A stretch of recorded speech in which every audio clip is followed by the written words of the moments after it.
여자친구의 어머니가 저를 만나두지 않아 고민입니다. 2024년 3월 1일 3.1절 105주년 기념 특별법회. 안녕하세요. 오늘은 3.1절 105주년을 맞아 특별법회가 열리는 날입니다. 스님은 새벽 기도와 명상을 마친 후 오전 9시 30분에 정토사회문화회관으로 향했습니다.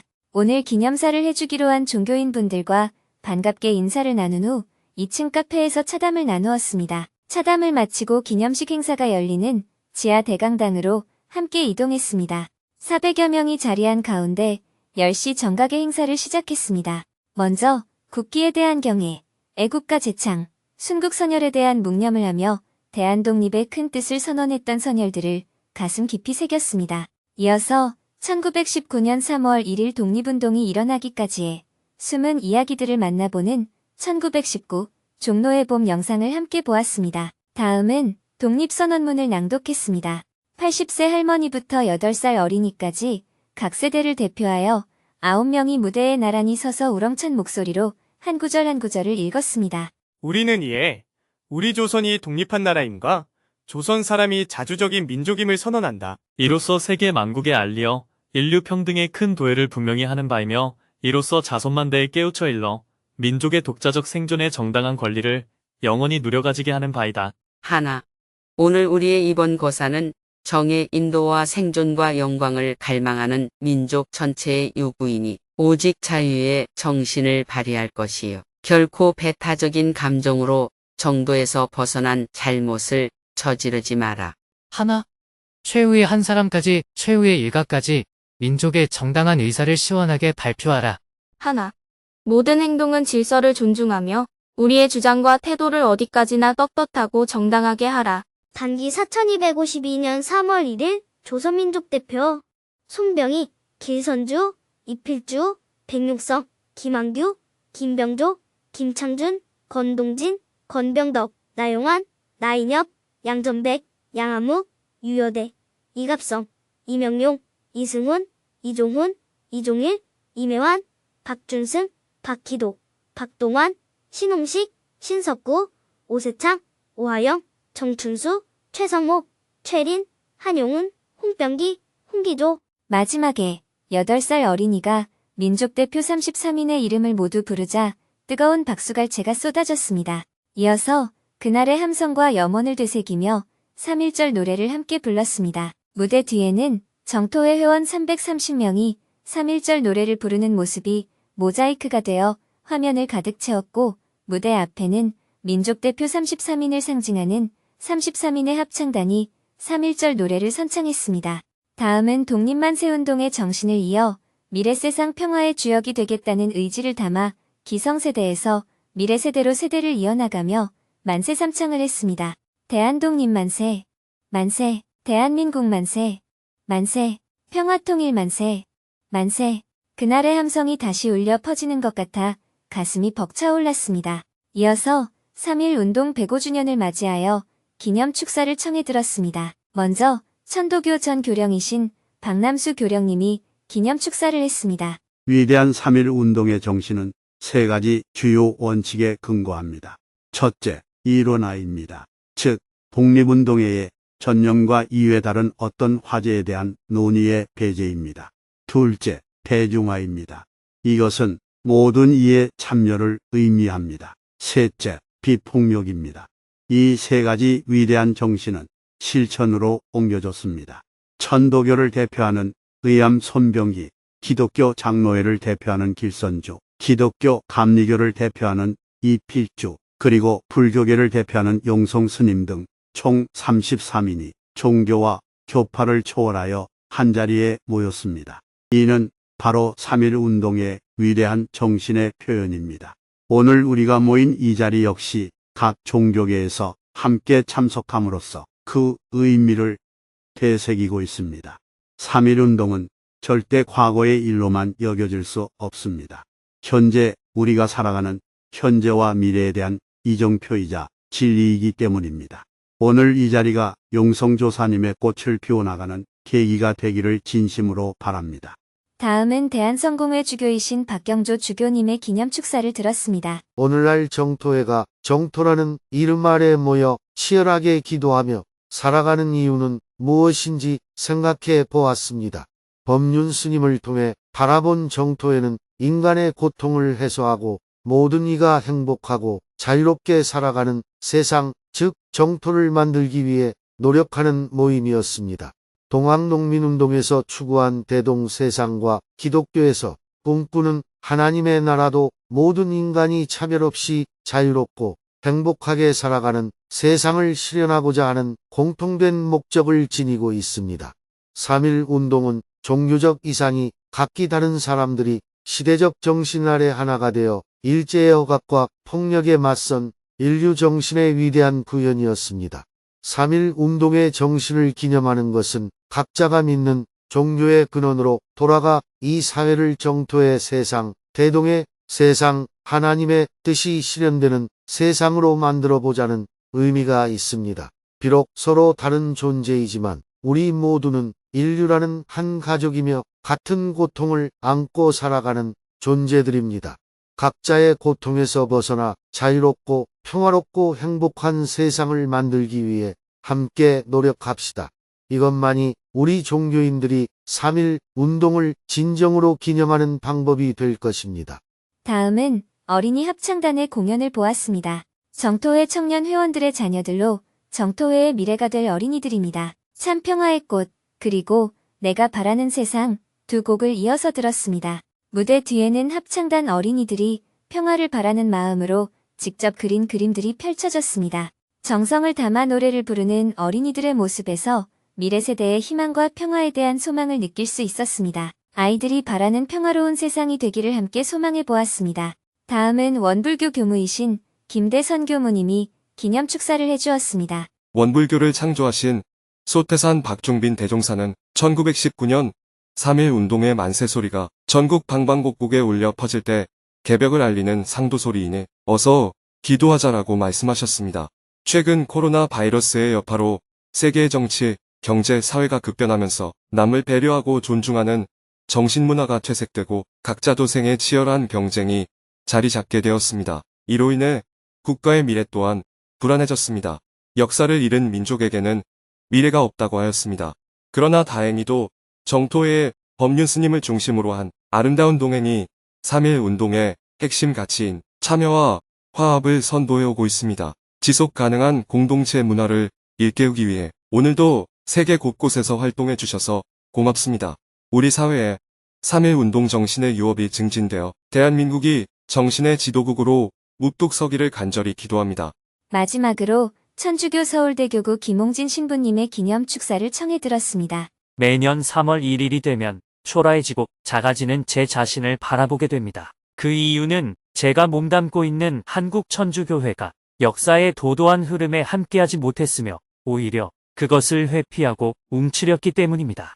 부끄럽고 또 부끄럽습니다. 이 자리에서 한국천주교회의 한 구성원으로서 역사 앞에 또 여러분 앞에 송구한 마음을 전합니다. 역사를 올바로 이해하지 못하고 역사가 주는 교훈을 제대로 배우지 못한다면 그 개인이나 그 민족은 금세 소멸할 것이라는 사실을 우리는 세계 역사를 통해 여러 번 목격했습니다. 3.1 운동에 대해 저는 이것이 왜 운동이라고 표현되어야 하는지 의문이 들었습니다. 저는 혁명이라고 감히 표현하고 싶습니다. 왜냐하면 왕정을 공화정으로 바꾼 기폭제가 되었기 때문입니다. 그 결과로 경제, 문화, 사회 전반에 걸친 변화의 물결이 우리 민족 전체를 뒤엎었습니다. 그렇기 때문에 만세운동이었지만 그것은 하나의 혁명운동이었습니다. 그러나 그 혁명은 아직도 완성되지 않은 채로 우리에게 남아 있습니다. 바로 남북의 분단 때문입니다.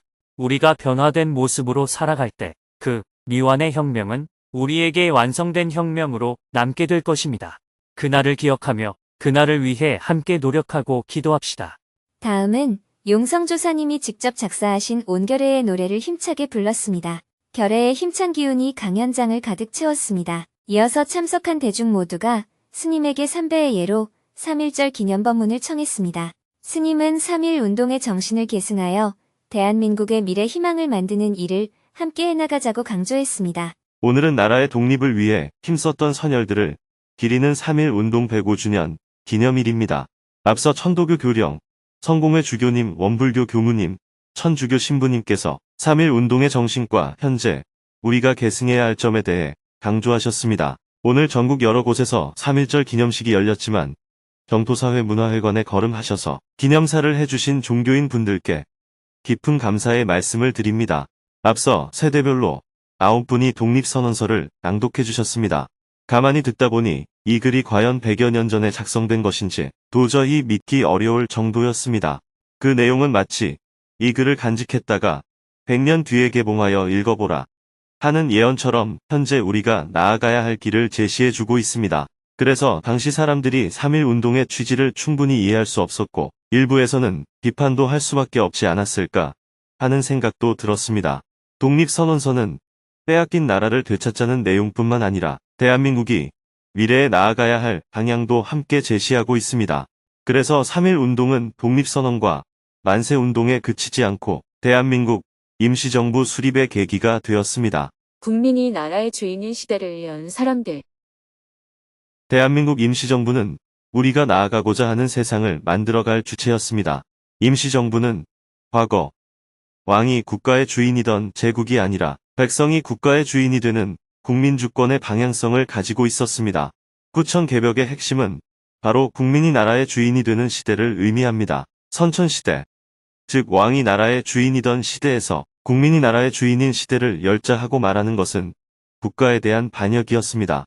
그래서 수많은 개혁 사상가가 반역죄로 처형되거나 처벌을 받았습니다. 하지만 대한제국의 멸망으로 인해 나라의 주인이 되고자 하는 민중의 요구를 더 이상 억압할 수 없게 되었습니다. 외세의 침략으로 대한제국이 멸망하자 이번에는 외세가 민중을 억압했습니다. 당시 민중들은 빼앗긴 나라를 되찾고 국민이 나라의 주인이 되는 나라를 건설하겠다는 목표가 분명했습니다. 조선이나 대한제국에서 백성이 주인이 되는 나라를 주장했다면 내부 분열로 인해 왕당파와 공화파가 갈라지고 큰 내전을 겪었을 것입니다. 하지만 외세의 침략은 우리 민족에게 잃어버린 나라를 되찾겠다는 명분을 주었습니다. 독립된 나라를 되찾자 하는 요구는 우리 민족 모두가 한마음으로 할 수 있는 요구였습니다. 이 요구에 부응하여 백성이 주인이 되는 새로운 세상, 새로운 국가 건설로 방향을 잡고 운동을 했습니다. 물론 대한제국을 되찾자 하는 소수의 사람들도 있었습니다. 하지만 3.1 운동을 주도한 사람들은 국민 한 사람 한 사람이 모두 나라의 주인이다 하는 마음으로 시작했기 때문에 유생뿐만 아니라 농민, 상인, 기생, 하인, 학생 등 전 국민들에게 퍼져나갔습니다. 운동은 전국적으로 확산되었으며 해외 교민들에게까지 퍼졌습니다. 그 운동의 대가도 민중이 치렀습니다. 그 결과 대한민국 임시정부가 탄생할 수 있었습니다. 3.1 운동의 핵심 정신은 빼앗긴 나라를 되찾고 백성이 나라의 주인인 새로운 국가를 건설하는 것이라고 할 수 있습니다. 3.1 운동이 없었다면 현재 우리는 어떤 국가 정체성을 가지게 되었을까요? 아마 일본이 2차 세계대전에서 패망하면서 한국이 어부지리로 독립을 했다는 부끄러운 역사를 가지게 되었을 것입니다. 우리는 1919년에 이미 자주 독립국임을 선언하였고 30여 년의 투쟁 끝에 임시정부에서 실제 대한민국 정부를 수립할 수 있었습니다. 그래서 우리는 오늘날의 대한민국을 자랑스럽게 생각해야 합니다. 비록 당시에는 불가능해 보이고 암담하고 패배감이 만연했지만 100여 년이 흐른 현재의 대한민국을 살펴보면 당시 우리 민족의 영혼은 대부분 이루어졌습니다. 아직 3.1 운동 정신의 미흡한 부분들이 일부 남아있지만 지난 100년의 변화를 돌아본다면 거의 성공적이라고 평가할 수 있습니다. 또 미래의 100년을 예측해 본다면 그 미흡한 부분들을 계속해서 개선해 나가야 할 것입니다. 3.1 운동을 3.1 혁명이라고 불러야 하는 이유. 앞서 김홍진 신부님께서 말씀하신 대로 3.1 운동을 계기로 정치체제가 왕정에서 공화정으로 바뀌었기 때문에 3.1 운동은 혁명이라고 부를 수 있습니다. 그래서 저도 3.1 운동을 3.1 혁명이라고 표현해야 한다는 말씀에 전적으로 동의합니다. 평화적 수단으로 온건하게 이루어졌다고 할지라도 그 내용은 혁명적이었기 때문입니다. 그러면 이러한 3.1 운동 정신과 대한민국 임시정부의 정신은 오늘날 대한민국에 어떻게 남아있을까요? 오늘날 대한민국에는 서로 다른 사람들이 모여 삽니다. 이념이 다른 사람도 많고, 종교도 여러 가지이며, 정파가 다른 사람도 많습니다. 3.1 운동은 종교, 계급, 계층이 달라도 민족의 독립이라는 기본 정신에 동의하는 사람이라면 누구나 참여할 수 있었습니다. 어떠한 차별도 없었습니다. 종교가 다르다고 해서 차별하지 않았고, 신분이 다르다고 해서 차별하지 않았습니다. 오늘날 대한민국에는 다양한 사람들이 살고 있습니다. 하지만 현재 대한민국 국민으로서 지켜야 할 원칙은 바로 헌법입니다. 만약 헌법에 이의가 있다면 그것을 먼저 개정해야 하며 이에 기반하여 주장해야 합니다. 현재 대한민국의 정체성을 나타내는 것은 오직 헌법뿐입니다. 대한민국의 국민이라면 개인의 의사보다는 헌법에 깃든 정신과 국가의 목표에 우선 동의해야 합니다. 그 요지는 헌법 전문에 있습니다. 헌법 전문은 유구한 역사와 전통에 빛나는 우리 대한국민은 으로 시작합니다. 유구한 역사라고 단축해서 표현했지만 이 유구한 역사는 옛날 한나라부터 시작했습니다. 대한민국 국호의 4글자 중 하는 그 한나라를 지칭합니다. 배달나라가 그 한나라의 역사를 계승했고 이어서 고조선, 부여가 계승했습니다. 그 후 고구려, 백제, 신라, 가야가 이를 계승했으며 뒤이어 고려와 조선, 대한제국이 계승했습니다. 유구한 역사는 단순한 추상적 표현이 아니라 한나라부터 이어져 온 우리 민족의 역사를 말합니다.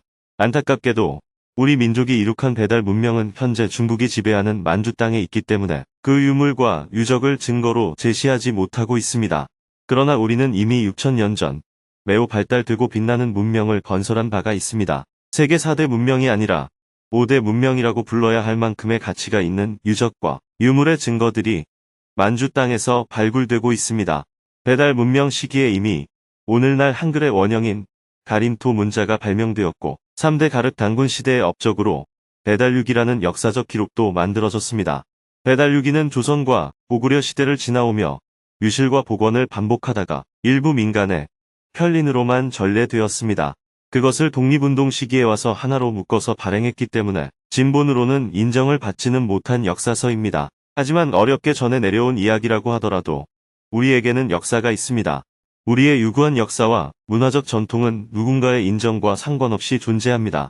강인하고 힘찬 기상의 고구려 시대, 화려하고 뛰어난 예술 감각이 돋보였던 신라와 백제 시대, 고려 시대에 발명된 팔만대장경과 금속 활자, 조선시대 세종대왕의 한글 창제와 수많은 과학기술의 발명이 있었습니다. 이런 문화적 전통이 있었기 때문에 오늘날 세계가 열광하는 K-팝, K-드라마 등 한류 문화라고 하는 새로운 문명이 일어날 수 있었습니다. 외국 문화를 받아들여 그대로 노래하고 악기를 연주하는 방법을 익힌다고 해서 새로운 문화가 창조될 수는 없습니다. 자신이 가진 전통 문명과 세계 문명이 융합될 때 창조적 능력이 커지는 것입니다. 하지만 우리는 이렇게 자랑스럽고 빛나는 자신의 전통에 대해 잘 알지 못하고 있습니다. 경제적인 수준과는 상관없이 자신의 전통과 뿌리를 알지 못한다면 영혼이 없고 정체성이 없는 나라의 국민이 될 것입니다. 이는 앞으로 미래에 희망이 될 수 없습니다. 마치 농사를 지을 때 유전자 교배를 하여 농사를 지은 후 다음에 같은 씨앗으로 농사를 지으면 수확물이 나오지 않는 것과 같습니다. 문명의 특성도 마찬가지입니다.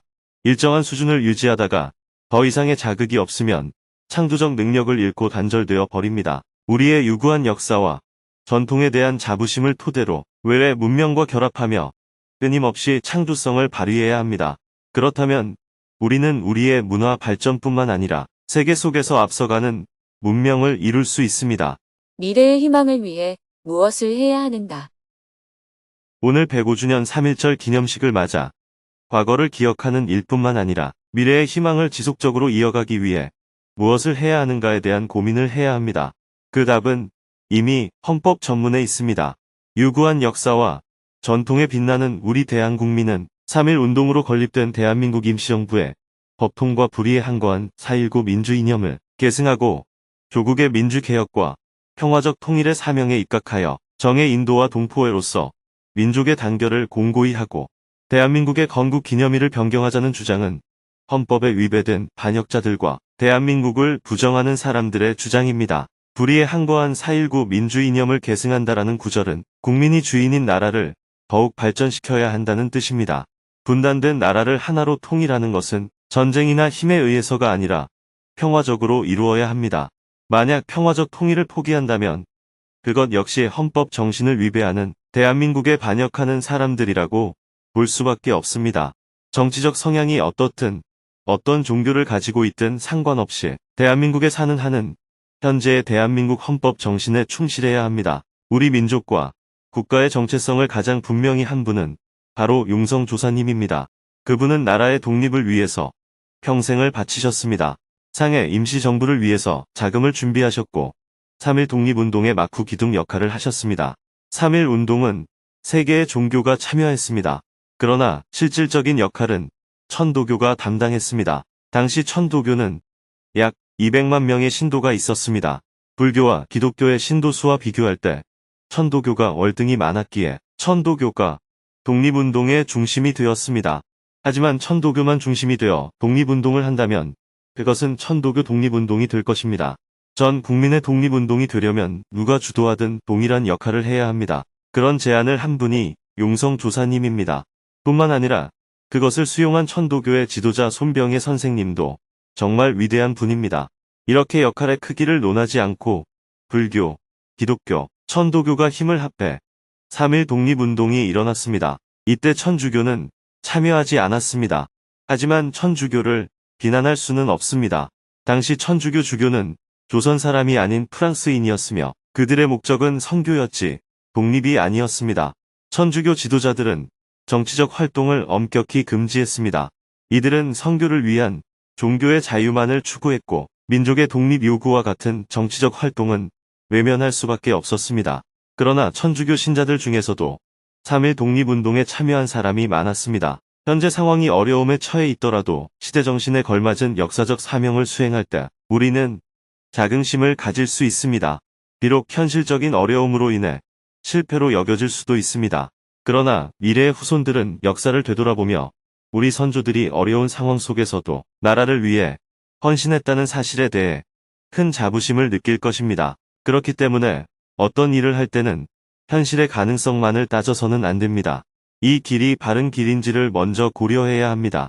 100년 후에 이루어질 수 있는 일이라면 100년 뒤를 생각하며 그 일을 해나가야 합니다.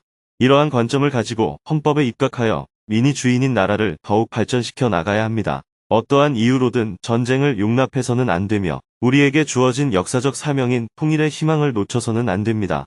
선조들이 꿈꾸었던 희망을 현실로. 다가오는 6월 13일은 용성조사님의 탄생 160주년입니다. 이날을 맞아 이 땅에 전쟁 없는 평화가 도래하고 통일의 희망을 잃지 않으며 국내 분열을 화합할 수 있는 새로운 역사가 시작되기를 바랍니다. 오늘 105주년 3.1절 기념식은 과거를 기념하는 것을 넘어서 우리 선조들이 꿈꾸었던 희망을 현실로 만들기 위한 발걸음을 내딛는 계기가 되어야 합니다. 이 기념식은 그런 다짐을 하는 자리라고 생각합니다. 용성 스님의 말씀에 따르면 올해는 대한민국의 국운이 마침내 활짝 열릴 것이라 합니다.